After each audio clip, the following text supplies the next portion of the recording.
1 aos Coríntios capítulo 3, nós vamos ler do versículo 10 até o versículo 17. 1 aos Coríntios capítulo 3, do versículo 10 ao versículo 17. E dizer que nós já podemos sentir a presença de Deus neste lugar.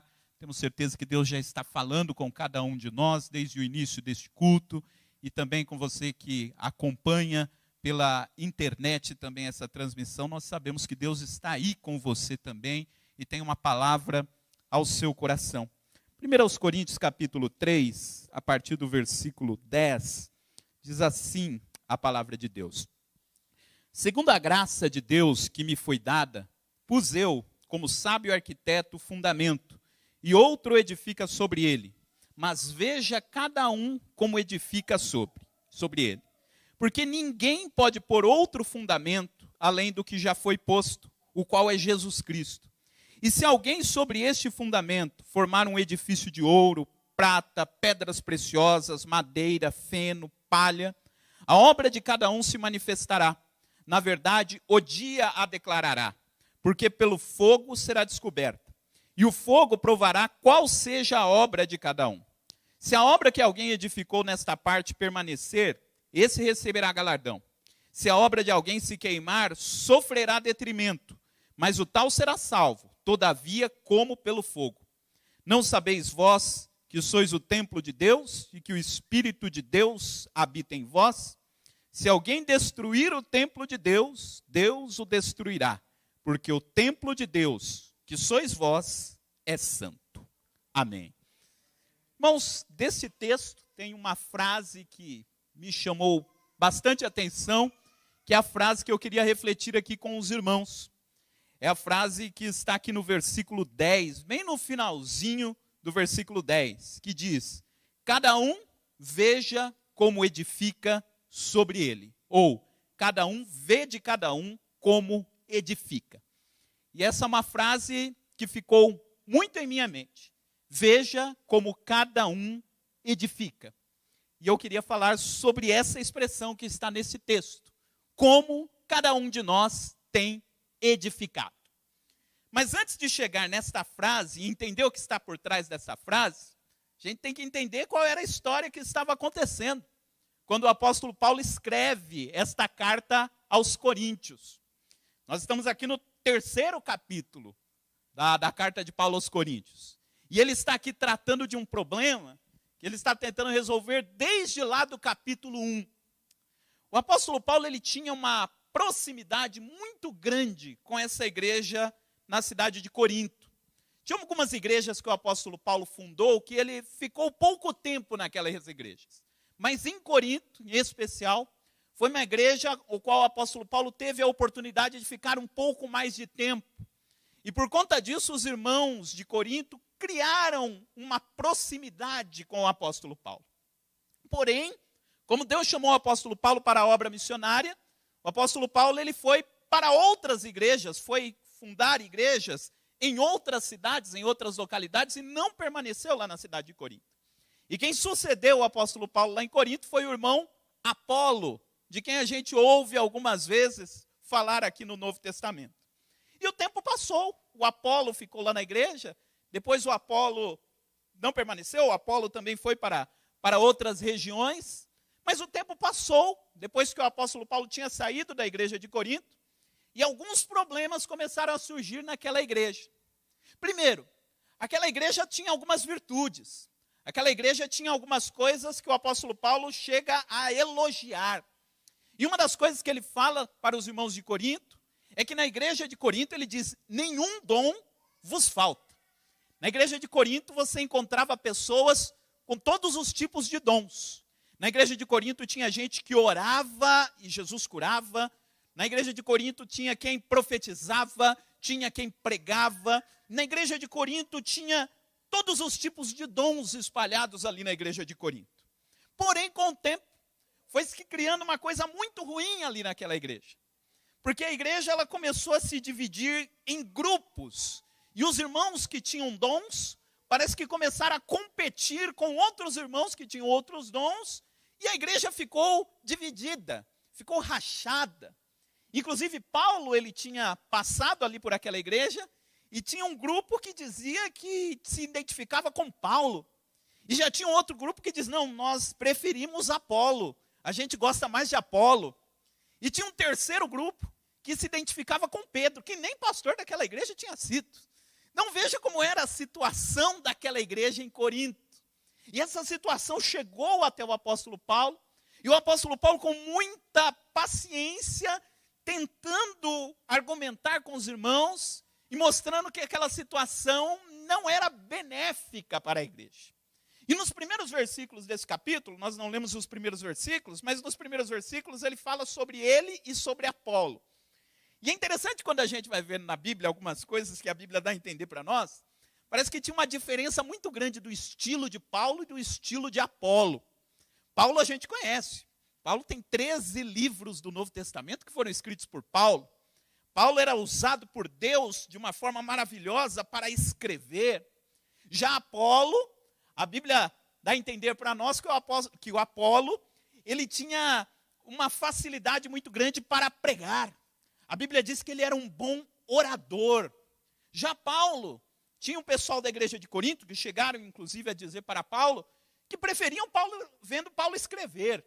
Mas Paulo falando, um grupo lá de Corinto dizia para Paulo, Paulo, olha, quando você escreve a gente fica maravilhado, mas quando você fala, a gente prefere Apolo. E aí a gente lembra até de outras passagens, a gente lembra, por exemplo, lá no livro de Atos dos Apóstolos, quando Paulo estava pregando aos irmãos, e tinha um rapaz sentado na janela, você lembra dessa passagem?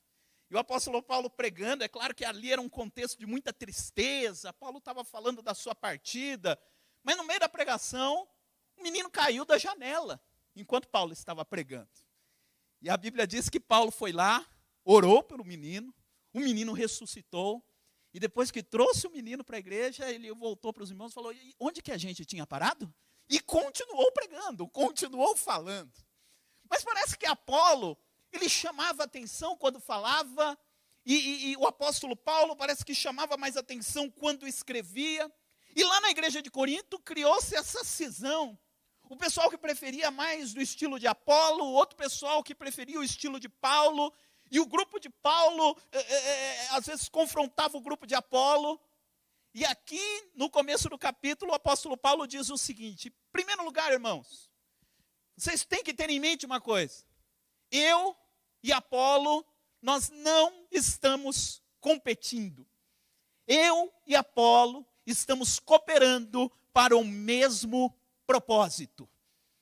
E aí nós aprendemos uma coisa, irmãos, que no reino de Deus, que na obra de Deus, existem pessoas com diferentes habilidades, existem pessoas com diferentes talentos, e às vezes há duas pessoas que receberam o mesmo dom da parte de Deus, mas cada um tem o seu jeitinho especial de lidar com as ferramentas que Deus deu para ele. E era o que aconteceu aqui. Paulo tinha um jeito de lidar com o apostolado que ele recebeu da parte de Deus. E Apolo tinha o seu próprio jeito de lidar com o dom da oratória que Deus tinha dado para ele. E aí Paulo argumenta com os irmãos, quem é mais importante? Sou eu ou sou Apolo? E o próprio Paulo responde, nem eu nem Apolo. O mais importante é Deus, quem dá o crescimento para a obra. E ele diz, eu plantei a igreja, Apolo está regando. Quem é mais importante? Quem plantou a igreja ou quem está regando a igreja? E ele diz, nenhum nem outro. O mais importante é Deus que está dando o crescimento para a sua igreja. Se eu plantasse e Deus não desse o crescimento, não adiantaria eu ter plantado. Se Apolo estivesse regando e Deus não desse o crescimento, nada do que Apolo está fazendo serviria para alguma coisa. Então, irmãos, entendam, nós não estamos competindo, nós estamos nos complementando. O que não tem em mim, tem no Apolo. O que não tem no Apolo, tem em mim. E o que não tem nem em mim, nem em Apolo, tem nos irmãos. E assim a gente vai se completando para a glória do nome do Senhor. E isso é igreja. Eu costumo dizer que a igreja, porque assim, Deus, Ele não dá para ninguém todos os dons de uma vez só. Deus poderia pegar alguém e dizer, gostei muito de você, Eu vou derramar sobre você todos os dons possíveis e imagináveis. Deus não faz isso. A Bíblia diz que o Espírito Santo distribui os dons na sua igreja. E se o Espírito Santo distribui os dons na sua igreja, quer dizer que eu não consigo encontrar em mim todos os dons que eu preciso. E às vezes eu vou precisar, para que a minha fé seja edificada, de um dom que não está em mim. E se não está em mim, onde é que eu vou encontrar esse dom? Na igreja do Senhor Jesus. Na igreja eu vou encontrar alguém que tem aquilo que eu não tenho em mim. A graça de Deus foi derramada sobre ele de uma forma especial que precisa me alcançar naquele é como se fosse uma caixa de ferramentas, sabe? Deus chega e Deus abre uma caixa de ferramentas e dá uma chave de fenda para um, dá uma chave Phillips para outro. E tem um momento que eu vou precisar lá de uma ajustada na minha vida espiritual, que a chave de fenda não vai servir, mas a chave de boca vai ter. E onde que está a chave de boca? É o dom que Deus deu para alguém. E aí alguém se manifesta e diz, eu tenho essa chave aí que precisa apertar aí na sua vida. E o que o apóstolo Paulo está dizendo para os irmãos coríntios é isso. Na igreja a ideia não é a competição. A ideia é de complemento, porque a graça de Deus é multiforme. Ela se derramou de várias formas. E ela se derramou na minha vida de uma forma, se derramou na vida de Apolo de outra forma. E nós dois trabalhando juntos, nós vamos complementando e o reino de Deus vai crescendo para a glória do nome do Senhor. Essa é a lógica que o apóstolo Paulo está tratando aqui com os irmãos. E é muito interessante como Deus usa a gente, apesar das coisas que nós achamos que é uma dificuldade que nós temos. Às vezes a gente acha que a gente tem um jeito, tem uma forma que atrapalha. E Deus pega justamente aquilo que a gente acha que atrapalha, que não contribui, e usa para a glória dele. Eu vou falar de outro personagem rapidinho, depois volto aqui para Paulo. Porque quando Deus chamou Moisés, lá no deserto, estava cuidando das ovelhas lá do sogro, e os irmãos sabem que ele foi surpreendido lá com a sarça ardente, e Deus mandou Moisés ir lá para libertar o povo do Egito, e Moisés deu várias desculpas, argumentou ali com Deus, eu não posso ir por isso, por aquilo e tal. E uma das coisas que Moisés falou para Deus é, eu sou pesado de língua, Senhor, não dá para eu ir, eu sou pesado de língua. E há quem diga que quando Moisés disse que era pesado de língua, é porque Moisés era gago. Então, era como se Moisés estivesse dizendo, Senhor, eu não sei falar direito. Como que eu vou falar com o faraó? E vou começar a gaguejar lá na frente dele. Eu sou pesado de língua. Talvez Moisés imaginasse que Deus ia olhar para ele e falar, Moisés, tinha esquecido disso aí. Se você não tivesse falado, eu não ia lembrar. Estou escolhendo a pessoa errada, mas então fica aí, eu vou escolher outro. E não. A resposta que Deus deu para Moisés foi o seguinte, Moisés, você sabia que eu fiz o surdo? E eu também fiz o mudo. E eu uso até o surdo para a glória do meu nome. O mudo não consegue falar, mas eu uso também o mudo para a glória do meu nome. Lá na igreja a gente tem um grupo de surdos, minha esposa interpreta lá o culto para os surdos. E como a gente vê Deus usando o surdo. E aí Deus fala para Moisés, eu uso o surdo, eu uso o mudo, eu criei cada uma das pessoas e eu sei o jeitinho especial que cada um é. E agora, Moisés, se o seu problema é esse, que você acha que você não fala, vamos fazer o seguinte, quando você for lá, você não fala. Tá? Se o problema é que você não sabe falar, então você não fala. Você conversa com Arão, Arão vai falar. Você fala para Arão e Arão transmite o recado. E assim foi. Aí você vai lendo o Êxodo, que no começo funcionava assim. Moisés falava para Arão e Arão falava para Faraó. Mas aí o texto vai desenrolando e chega um momento que Arão não era mais o intermediário. Moisés gostou do negócio e aí ele falou. E falou até o final da vida. Quero dizer o seguinte, irmãos. Deus sabe daquilo que a gente acha que é uma deficiência na nossa vida. Ah, mas eu não sei falar, eu não sei fazer isso e tal. E às vezes a gente acha que Deus vai olhar para nós e vai falar a verdade. Você tem razão. Não. Aquilo que às vezes a gente acha que é um impedimento é uma coisa tão pequena para Deus. E isso não é um impedimento para que Ele nos use, para que a gente possa abençoar a outras pessoas para a glória do nome dEle. Aleluia. Porque Deus usa a cada um de nós, dentro dos dons que Ele nos concedeu. Mas o que eu queria, irmãos, era chegar aqui nesse texto que eu li. Porque Paulo está falando sobre essas coisas. Sobre essa necessidade da união na igreja. E quando chega nesse versículo 10, Paulo ele diz o seguinte: irmãos, eu vou explicar de um outro jeito para vocês, para deixar mais fácil o entendimento. E aqui ele compara a igreja, compara cada um de nós com um edifício em construção. Ele diz, vamos imaginar que cada um de nós é como se fosse uma obra que Deus está fazendo, um edifício, uma casa, um edifício. E eu, quando fui aí com vocês, quando eu estive pastoreando a igreja, eu coloquei o fundamento nesse edifício. E ele diz aqui, o fundamento é um só, que é Cristo Jesus. Então perceba, tudo na nossa vida começa com Cristo. Cristo, ele é o fundamento de tudo. Ele é o alicerce da obra. E aí Paulo diz o seguinte, quando eu estive aí, eu preguei Cristo.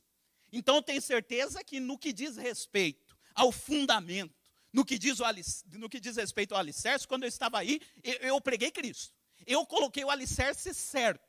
E o fundamento, ele diz aqui, não pode ser outro a não ser Cristo. O fundamento da nossa vida, independente de qual seja o dom que Deus nos deu, independente da habilidade que a gente tenha, tudo lá no começo começa com Cristo. Você pode cantar, você pode pregar, você pode exercer qualquer atividade na igreja. O fundamento, a base de tudo é uma só, que é Cristo. E Paulo diz, tudo começa com Cristo. Cristo é a base. E tem alguns textos da Bíblia, do Novo Testamento, que dizem que Jesus, ele é a pedra angular, a pedra da esquina.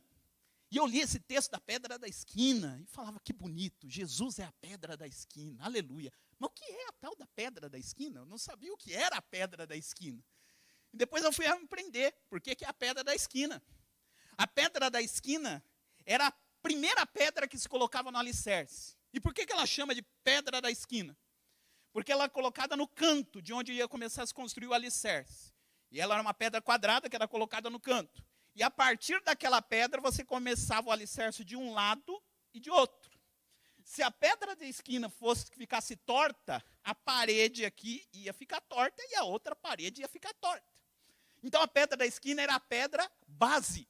É a pedra que tinha que estar regulada, porque a pedra da esquina é que ia dar a orientação para o prédio todo. Uma pedra da esquina mal ajustada ia colocar em risco toda a construção. Alguém ia dizer, por que esse prédio está torto? Porque a pedra da esquina foi mal posicionada. E aí Paulo diz o seguinte, uma coisa eu tenho certeza, que eu quando estive aí, eu preguei Cristo. E Cristo está assentado direito ali. A pedra da esquina foi bem colocada. Quando Cristo veio ao mundo, ele assentou o alicerce. O alicerce está colocado. E ele nos dá condições de nós construirmos a nossa vida espiritual com base no alicerce. O alicerce é Cristo. E ele diz aqui que o alicerce não dá para mudar. O alicerce já está colocado. Onde é que está o problema? E aqui que ele vai falar do alicerce. Ele vai falar do problema. O problema é que Cristo é o alicerce, mas o que vai em cima do alicerce é por nossa conta. Por isso que ele diz aqui no versículo 10, né? Que eu coloquei o fundamento, né, no versículo 10, segundo a graça que me foi dada, pus eu como sábio arquiteto o fundamento, e outro edifica sobre ele, mas veja cada um como edifica sobre ele. Aqui é o nó de tudo. O fundamento é Cristo, o alicerce está colocado. E depois que o alicerce foi colocado, é a responsabilidade de cada um de nós ver como a gente vai construir em cima desse alicerce. É assim, todos nós fomos chamados por Cristo. Todos nós fomos comprados, resgatados, redimidos pelo sangue de Jesus. É a base. Mas depois que a gente aceita Cristo, a gente tem que ir construindo a nossa vida espiritual. E Paulo está dizendo aqui para os coríntios, vocês precisam prestar atenção de ver o que vocês estão construindo em cima desse alicerce. E ele dá aqui alguns exemplos ainda. Ele diz, olha, ele dá aqui 6 coisas que você pode construir em cima do alicerce. Ele diz, em cima desse alicerce, você pode construir um edifício de ouro, de prata, de pedras preciosas. Mas você também pode construir um edifício de madeira, de feno ou de palha. É possível que eu tenha aceitado a Cristo. É possível que eu tenha já me fundamentado em Cristo. Mas à medida que eu for desenvolvendo a minha vida espiritual, eu vou usando qualquer tipo de coisa e vou colocando lá em cima do meu alicerce, que é Cristo. Eu sou crente, eu fui salvo. Mas aí, à medida que eu vou me envolvendo e fazendo as coisas para Deus, eu começo a fazer as coisas baseado no orgulho, baseado em sentimentos que não provêm do Espírito Santo. Então, eu estou pegando o alicerce, que é Cristo, e estou construindo alguma coisa vã em cima do alicerce, que é Cristo. E é por isso que a gente chega numa situação que o pastor Biton estava falando aqui quando eu cheguei. O alicerce foi colocado lá atrás, lá na época do Novo Testamento. E quantas instituições, quantos lugares foram construindo outras coisas em cima daquele alicerce. Foram envolvendo a religião com a política, foram colocando o seu orgulho à frente. Ele está construindo o edifício, o alicerce é Cristo, mas o edifício que ele está construindo é um edifício de palha, de feno ou de madeira. E veja como Paulo ele escolhe muito bem as palavras. Ele diz aqui que o edifício pode ser de palha, porque palha é uma coisa que dá volume, muito fácil. Palha é fácil de encontrar e é fácil você montar. Você consegue formar um volume muito grande de palha. E aí tem alguém que vai um pouquinho além da palha. Ele não constrói de palha, ele constrói de feno. O feno é um pouquinho melhor, mas na essência é igual à palha. E aí alguém pode dizer aqui, eu construí de madeira. A madeira é mais forte do que a palha, do que o feno. Mas mesmo assim é madeira. Vai chegar um momento que se você erguer a casa toda como madeira, dependendo do que vier sobre aquela casa, ela não vai resistir. E Paulo está dizendo para os irmãos de Corinto, diz, irmãos, cuidado. O jeito como vocês estão construindo o edifício espiritual de vocês estão usando palha, vocês estão usando feno e vocês estão usando madeira. Parece um edifício bonito, mas ele não tem substância. Ele não vai ficar em pé durante muito tempo, porque o material usado não é um material de resistência. É um material mais fácil de acumular. É um material mais fácil de construir, mas é um material que não resiste. É muito mais fácil eu achar que as relações no reino de Deus são iguais às relações que eu crio no mundo. Achar que aqui é o mesmo critério que eu utilizo lá. Mas se eu venho para o reino de Deus usando a lógica do mundo, eu estou construindo a minha vida espiritual com palha, com feno e com madeira. E qual é o problema disso? O problema disso é que o apóstolo Paulo está dizendo. Que o dia declarará a obra de cada um. Esse dia que ele está falando, a gente pode entender tanto como o dia do arrebatamento, porque lá no dia do arrebatamento, na entrega dos galardões, veremos o valor da obra de cada um. Mas isso aqui a gente também pode entender, que a gente constrói a nossa vida espiritual, mas em determinado momento virá o dia do fogo. E no dia que a casa pega fogo, é que a gente vai ver a resistência do material que a gente usou para construí-la. Veja como é sério o que o apóstolo Paulo está dizendo aqui. Você construiu a vida espiritual usando madeira, está de pé a casa, e se um dia a casa pega fogo? O que vai acontecer com a madeira?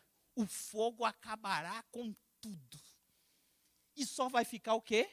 O fundamento, que é Cristo. E aí você vai ter que construir tudo novamente, porque o fundamento não dá para mexer, que é Cristo. Mas o que a gente construiu em cima, pode ser que se acabe quando vier o dia do fogo. É que é mais fácil usar esses materiais. Eu lembro até daquela propaganda que tinha antigamente, não sei se tem ainda, sabe? Você não usou os tubos e conexões, certo? Vai pagar mico. Lembra da propaganda? É mais ou menos aqui a mesma lógica. Eu não usei o material correto. E qual é esse material correto? É fundamentar a minha vida espiritual com base nos valores do reino de Deus. com base no amor, na graça, na misericórdia, na bondade do Senhor Jesus. O problema é que esses valores são mais difíceis, talvez, de nós conseguirmos, dá mais trabalho. Jesus disse que o reino de Deus é tomado à força, mas eu quero dizer que vale a pena investir na nossa vida espiritual com material de qualidade. E sabe por quê? Porque ele compara aqui o material de qualidade com a prata, o ouro e as pedras preciosas. Olha, é muito mais fácil você conseguir 1 metro quadrado de palha do que você conseguir 1 metro quadrado de ouro. Muito mais difícil. Mas não se compara uma construção que é feita de ouro com uma construção que é feita de palha ou com uma construção que é feita de madeira. E aqui Paulo está dizendo o seguinte, porque é o seguinte, você fez o seu edifício de ouro, de prata, de pedras preciosas. Tudo que você foi construir na sua vida espiritual, você levou à aprovação de Cristo. E você vai construindo. Talvez demorou mais para você construir, mas você usou material de qualidade. Ele diz, o fogo também poderá chegar para você. Um dia o fogo também vai chegar onde tem o ouro. A diferença é que quando o fogo pega a madeira, não sobra nada. Sabe? Às vezes a pessoa que baseou sua vida toda no orgulho, na prepotência, ou em valores opostos ao reino de Deus, depois que passa o fogo, não sobra nada daquilo que ele construiu. Mas aquele que construiu a sua vida espiritual com base nos valores do reino, o fogo também vem. E o fogo pega o ouro? Pega. Mas a diferença é que quando o fogo pega no ouro, o ouro até derrete. Mas depois que passa aquela fase, o ouro endurece. E aliás, quando o fogo vem sobre o ouro, há a oportunidade de que o ouro seja purificado. Porque quando o ouro derrete, você tem a oportunidade de tirar todas as impurezas que está dentro dele. E aí depois que passa o fogo, o ouro está ainda muito melhor do que antes. Aleluia, veja como é a diferença. Construir a minha vida com ouro. Quando eu vou construindo a minha vida com ouro, o fogo virá sobre mim. Mas o cristão, ele tem essa consciência de que a dor, de que a perca poderá contribuir para que ele tenha um edifício muito mais estruturado ainda lá no final. Mas para que isso aconteça, eu preciso escolher bem os materiais que eu estou usando. E o que acontece? Já estou caminhando aqui para o final. Mas o que acontece com quem usou um material de segunda, um material de outra qualidade? E Paulo ele diz aqui, no versículo 15, que se a obra de alguém se queimar, sofrerá detrimento, mas o tal será salvo, todavia, como pelo fogo. E esse é um versículo difícil de entender. O que é esse? Todavia salvo como pelo fogo. Essa palavra salvo aqui é no sentido de salvo, de ser resgatado. E quando ele diz alguém que é salvo como pelo fogo, é aquilo, sabe? O edifício está pegando fogo e você está lá no meio. Alguém vem lá e te resgata, puxa de lá. E aí você sai e diz, eu fui salvo por um triz. Paulo está dizendo, o fulano que construiu a sua vida de qualquer forma, ele até pode ser salvo, mas vai ser nessas circunstâncias. Fui por um triz. Se não fosse a graça e a misericórdia do Senhor, porque Deus, mesmo quem constrói com feno, com madeira, Deus continua tendo misericórdia. E às vezes tira a pessoa lá do fogo, ele é salvo por um triz. Mas o apóstolo Paulo diz aqui, o melhor é escolher os materiais corretos para podermos estruturar a nossa vida espiritual. E como eu faço para construir, para edificar? Então, e aqui eu já caminho para o final, posso dizer que são duas formas. Existe uma edificação que é a minha edificação particular. É a minha busca pessoal por Deus. Como o pastor Bitum falou, é aquele ânimo que eu tenho de vir buscar a Deus, de me encontrar com Deus, de ver um culto não apenas como uma reunião social, mas o culto como o meu lugar de encontro com Deus. Quando eu faço isso, eu estou me edificando. Eu estou construindo, usando bons materiais para edificar a minha casa. Se eu vejo o culto apenas como parte da minha rotina, eu até estou construindo, mas estou usando outros materiais. Mas quando eu dou significado às minhas práticas espirituais, eu estou usando bons materiais para erguê-la. É a minha edificação individual. Mas também existe um outro tipo de edificação, que eu volto naquilo que eu falei lá no começo. O apóstolo Judas, quando foi escrever a sua carta, lá no versículo 20, ele fala, portanto, irmãos, edificando-vos a vós mesmos. E aí você lê aquilo, eu acho que Judas estava errado. Porque ele disse que vocês têm que se edificar a si mesmos, a vós mesmos. Não é Deus que vai edificar a gente? E aí Judas vai dizer, não, vocês vão se edificar a vós mesmos. Ele está falando da edificação coletiva, que é aquilo que eu falei lá no começo da mensagem. É quando a gente está reunido enquanto povo de Deus, e conforme Paulo falou em outra parte aqui, quando vocês se reúnem, um tem salmo, o outro tem consolação, o outro tem doutrina, cada um tem uma coisa. E aí a gente vai oferecendo tudo aquilo que a gente tem, e a gente vai sendo edificado, e um vai edificando o outro. Paulo vai sendo edificado por Apolo, Apolo vai sendo edificado por Paulo, Pedro vai sendo edificado por Apolo, e nessa troca de dons, um ao outro vai se edificando, e a gente vai ajudando o outro, para que ele consiga construir um edifício que verdadeiramente glorifique a Deus. E a conclusão dele é essa. Ele falou do edifício, ele falou do templo, mas ele não tinha dado nome para essa construção. No versículo 16 ele dá o nome.